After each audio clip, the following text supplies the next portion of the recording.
Eu queria começar esse vídeo com um pedido de desculpas oficial. A gente viu nesse capítulo agora, 1035, que o Queen ele realmente foi derrotado pelo Sanji. Inclusive, o King ele muito provavelmente já foi derrotado também nesse capítulo pelo Zoro. E eu duvidava também que o Zoro ele seria capaz de realizar esse feito. Duvidava dos dois. Olha só, eu fui herege em dose dupla. Eu duvidei que os dois iriam conseguir derrotar os comandantes num X1 sem ajuda. E eu cravei isso, eu falei, não vai acontecer.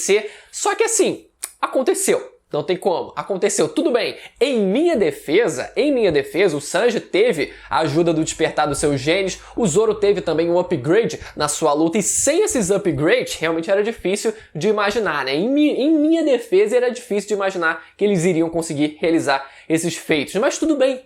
Tudo bem, eu faço meu pedido de desculpa aqui a vocês sem problema nenhum. Pode aí, ó, hashtag BrunoHerege nos comentários já pra começar, mas tem que estar inscrito. Pra me chamar de herege, tu tem que estar inscrito. Esse é o acordo, beleza? Vambora falar do capítulo 1035. Mas antes, você sabia que a Crunchyroll tem o maior catálogo de animes do mundo? Pois é, e a maioria desses animes você pode assistir, adivinha? De graça! São mais de 30 mil episódios, que se você pegar pra assistir 20 por dia aí sem intervalo, vai levar mais de 4 anos até acabar. Fora os novos animes que entram no catálogo sempre que começa uma nova temporada. Ou seja, é anime até o fim da sua vida. Pra quem gosta de praticidade, tem também o aplicativo da Crunchyroll para você poder assistir pelo celular. E para você ter uma experiência completa, eu recomendo que você assine qualquer um dos planos oferecidos, principalmente pelo Simulcast. Assim você tem acesso aos episódios 1 hora depois que eles são exibidos no Japão. É muito rápido. E claro, acessando o link que eu vou deixar na descrição, você pode testar qualquer um desses planos por 14 dias de graça. Então não perde essa oportunidade. Então o capítulo 1035 começa com o Queen ele sendo derrotado de fato e isolado de Onigashima. Para quem tinha dúvida, ele realmente foi derrotado. E a estrutura é basicamente a mesma coisa acontece com o King nesse capítulo. No capítulo passado a gente viu o Queen ele mostrando ali todo o seu arsenal finalmente de possibilidades, de mecanismo de evolução de tecnologia dos seus poderes ali, né? Conseguindo copiar também os outros irmãos do Sanji. E a gente vê que o King ele também ali mostra o seu poder máximo ali com a sua técnica de dragão de fogo, justamente para engrandecer esses vilões e fazendo assim com que essa escalada do Zoro e do Sanji conseguindo superar o máximo dos seus oponentes conseguisse acontecer. A mesma coisa acontece aqui nesse capítulo também, mas vamos aos poucos. Ainda sobre o Sanji, a gente vê que ele vê o ratinho lá, né? A rata lá da Osome, e ele lembrando do ratinho que ele alimentava quando ele era criancinha, né? É muito legal esse link que foi feito ali, né? Essa empatia mesmo, né? Tudo que envolve muito do Sanji é esse grau de empatia que ele tem, né? O que faz dele humano é meio que o que faz dele o humano perfeito que o pai dele nunca valorizou, nunca conseguiu enxergar. O fato dele ter essas emoções, o fato dele ter essa empatia é o que faz dele o ser humano perfeito. E a gente lembrando dele ter alimentado um ratinho, ele ter a empatia dele até com o ratinho que ele tava ali, né, entregando de volta pra Osome, considerando que ele não tá nem aí pra humano, pra animais como reis dos mares, ou caranguejo, ou polvo que ele mata pra se alimentar. Ele até que se mostrou bem empático com o ratinho. Só que algo parece acontecer com o Sanji nessa hora. Parece a Osome pedindo os primeiros socorros ali, então talvez ele tenha apagado nessa hora. Vamos torcer aqui, porque pode ser que ele tenha apagado num primeiro momento, pode ser que ele não tenha apagado ainda, mas a promessa dele sair do controle, eu não acho que vai ficar só no gogó. Pode ser que a gente tenha pelo menos uma coisa, pelo menos um mínimo, uma gota de fanservice ainda no final de um ano, onde mostra o Sanji ali pelo menos num pequeno momento, saindo do controle e o Zoro ele tendo que parar o Sanji, né? Pode ser realmente que isso aconteça, mas a gente tem que ver se o Sanji ele vai ter apagado nesse momento e depois ele vai acordar fora de controle, ou se ele vai só receber os primeiros socorros ainda consciente e depois ele vai sair do controle, como isso vai se caminhar daqui pra frente. Mas seguindo, a gente vê o foco no Zoro. O foco do capítulo é basicamente 95% do Zoro e ele conseguindo cortar o King lá no primeiro momento com os raios raios de Haki do Rei saindo das espadas dele, não, voando ali, os raios voando pelo enquadramento e ele descobrindo a fraqueza do King, que tinha sim a ver com as chamas nas suas costas. As chamas, elas não eram uma barra de vida, não eram diretamente o que ele precisava cortar, né? Como se ele tivesse que cortar aquelas chamas que serviam como a sua barra de vida, como se ele fosse um Charmander, né? Que tem as suas chamas no fim da sua cauda que não podem ser apagadas, senão isso condenaria a vida do Pokémon e, nesse caso, a vida do King. Não é exatamente isso. Na verdade, o que acontece é que essas chamas, elas meio que servem como um combustível e o Zoro ele conseguiu compreender que quando as chamas elas desaparecem, ele consegue ficar mais rápido, o King ele consegue ficar mais rápido, mas isso faz com que diminua a sua defesa, o seu poder de defesa. Ou seja, faz muito sentido que quando ele queime mais essas chamas como um combustível, ele consiga uma velocidade ainda maior, né? Como se ele literalmente estivesse queimando o combustível dele, só que isso faz com que a defesa dele fique mais aberta. Essa parte a gente tem que explorar um pouco do malabarismo, talvez, ali, né? Da defesa, talvez, dele só... Assim, eu vou focar no meu ataque e por conta disso a minha defesa ela vai ficar prejudicada, ou se tem algo um pouco mais místico envolvendo o fato da defesa dele ficar mais em aberto, né? A justificativa, o funcionamento, o mecanismo das chamas dele seja um pouco mais complexo do que a gente tá imaginando aqui, né? Pode ter uma explicação um pouco mais simples, que é só ele não conseguindo focar na defesa, ou algo um pouco mais místico. Diga nos comentários, inclusive, como vocês entenderam todo esse mecanismo. Mas o fato é que é revelado pra gente que o governo ele paga 100 milhões de berries por qualquer informação referente ao King, ou devo dizer, aos lunarianos, né? E galera, isso é muito importante. Toda a raça lunar, se vocês não leram a história de capa do Enel, depois que ele parte, depois que ele consegue chegar até a Lua, é muito importante. É uma bagagem de informação e de possibilidades muito grande que vocês precisam ter conhecimento disso, né? A raça lunariana, na verdade, todas as raças aladas, o povo do céu que a gente conhece lá em Skypiea, todos eles que vieram da Lua têm uma importância muito grande, porque eles vieram desde antes do século perdido. Além disso, eles também tiveram envolvimento direto com o século perdido, quando um deles, os Xandorianos, eles guardam um dos Poneglyphs, então eles tiveram algum envolvimento com o século perdido também. A própria tecnologia da raça alada da Lua foi parar na ilha do Vegapunk, onde o Vegapunk ele teve acesso a essa tecnologia e conseguiu explorar essa tecnologia usando também o seu intelecto. Então, muita coisa referente ao mundo de One Piece está envolvida com a raça, diretamente com a raça do povo do céu. Então a gente vê que o King, depois de ter a sua máscara danificada, ele tira finalmente ela, revelando o seu rosto ali, né, com pele mais morena, os cabelos brancos longos com uma trança do lado direito e uma tatuagem no olho esquerdo. Isso lembra vocês alguém? Exatamente, o Hyper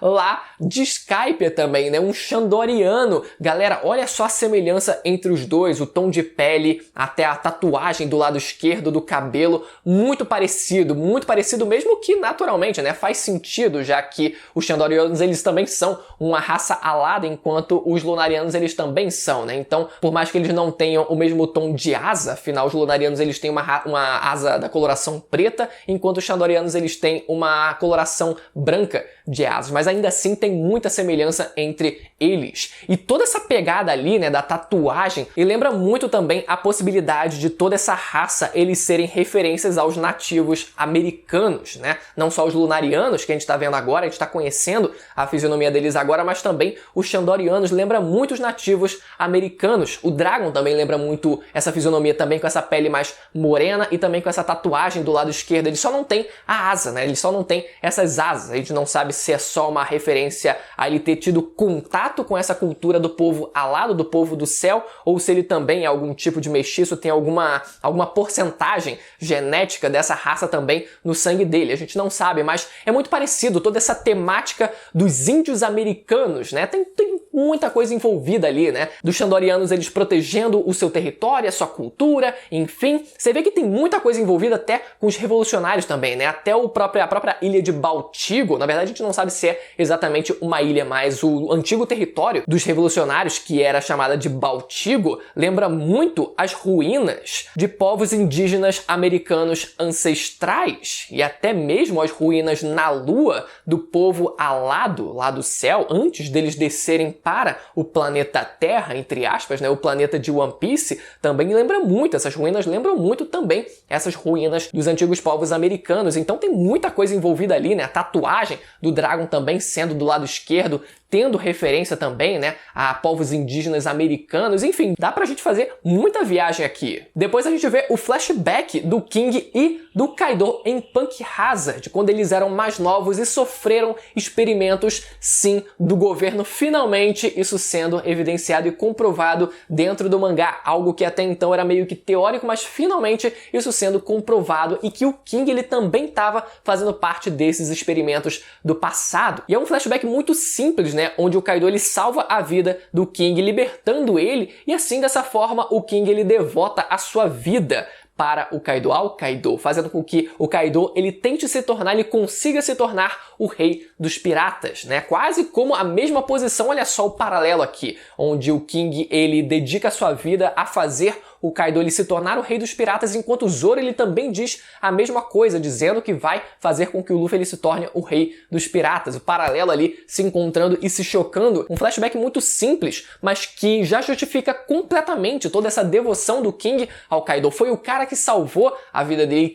foi o cara que libertou a sua vida da prisão ali, e os dois conseguiram ali iniciar toda essa nova tripulação, toda essa nova aventura. Então ele esteve lá desde o começo, então eles estando desde o começo fortalece ainda mais a relação dos dois ali de estarem construindo algo do zero desde o começo. A gente descobre que o nome do King se chama Arubero, isso a gente não tem uma noção exata de como vai ser a romanização desse nome ou até da pronúncia, já que pode ser romanizado de várias formas diferentes, mas se a gente romanizar de uma certa forma, que seria Aluber, esse nome seria referente a uma carta de Yu-Gi-Oh!, o bobo da corte de Despia, que olha só, né, também possui uma roupa preta ali, um fogo nas suas mãos e uns símbolos ali muito parecidos com o Dragon, né, com a tatuagem do Dragon ali pela ilustração da figura. Mas enfim, eu não tô querendo dizer nada, só tô aqui divagando algumas possibilidades. Então, voltando à luta, o Zoro ele tenta mandar um Rengoku Onigiri, que não consegue acertar o King, depois tenta um Yakodori, que ele consegue acertar ali também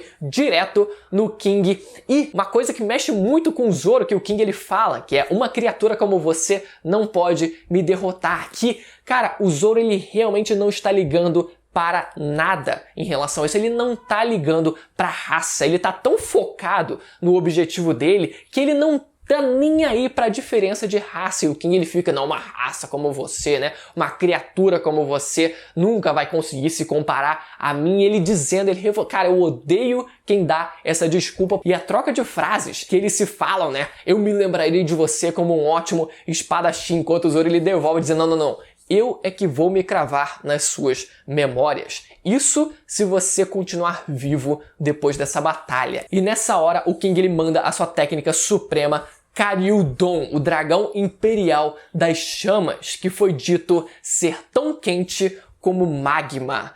Vocês lembram de uma coisa? Peraí.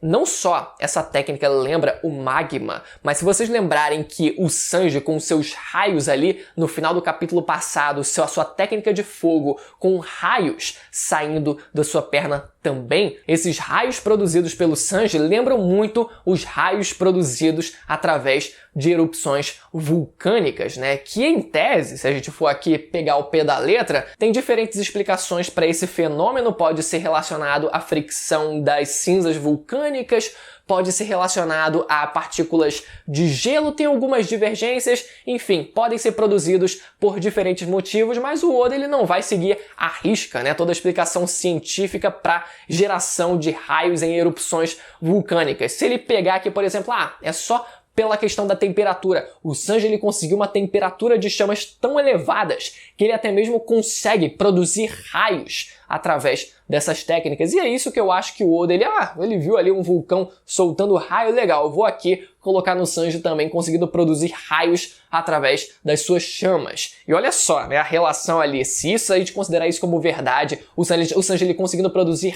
raios que lembram raios de erupções vulcânicas, e agora o Zoro ele conseguindo superar uma técnica tão quente como magma, eu começo a ficar preocupado. O meu homem está em perigo.